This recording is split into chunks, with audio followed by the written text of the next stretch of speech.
Hello दोस्तों, राधे राधे, प्रणाम, जय श्री राम। मैं प्रियंका पांडे आप लोग के बीच बहुत ही प्यारा सा शिव विवाह गीत प्रस्तुत कर रही हूँ। आप लोग सुनिए और कमेंट्स में ज़रूर बताएं कि गीत आप लोग को कैसा लगा। ये उस समय का वर्णन है जब शिव जी पार्वती जी के यहाँ बारात लेके जाते हैं और रानी मैना नारद जी से क्या कहती हैं, गीत के माध्यम से सुनिए। करिया दामाद देखी मैना डेरैली शिव शंकर हरि। बोली है नारद रउआ कहवा फसैल शिव शंकर हरि। बोलिए नारद रउआ कहवा फसैल शिव शंकर हरि। करिया दामाद देख के मैना डेरैली शिव शंकर हरि। बोलिए नारद रउआ कहवा फसैल शिव शंकर हरि। बोलिए नारद रउआ कहवा फसैल शिव शंकर हरि। शिवजी के रूप देखी कापेला बदनवा, सांप बिच्छू लटकल बाड़े उनका गरदनवा। शिवजी के रूप देखी कापेला बदनवा, सांप बिच्छू लटकत बाड़े उनके गरदनवा।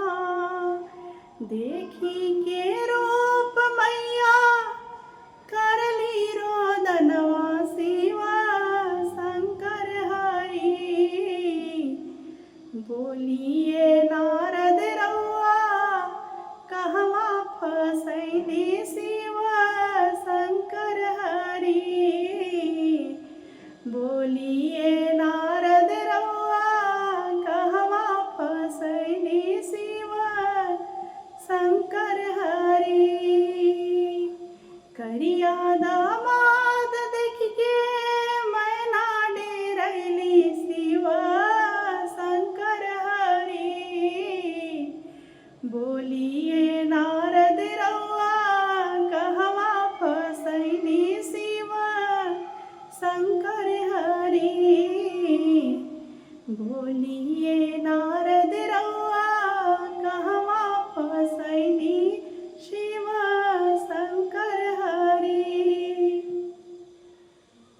शिवजी तलागत बाड़े कवनो सपेरा, रहे के ठिकाना नइखे कोनो डेरा।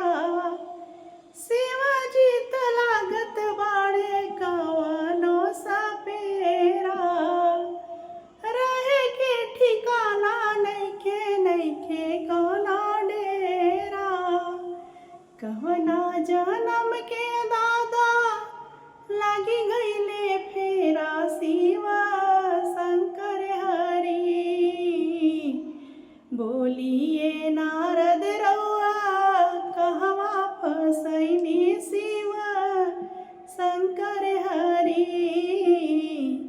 बोलिए नारद रउआ कहवा फसैली शिव शंकर हरि। करिया दामाद देख के मैना डेरैली शिव शंकर हरि। बोलिए नारद रउआ कहवा फसैली शिव शंकर हरि। बोलिए नारद रउआ कहवा फसैली शिव शंकर हरि। नारद के फूटल रहे दोनों नयनवा, नारद के फूटल रहे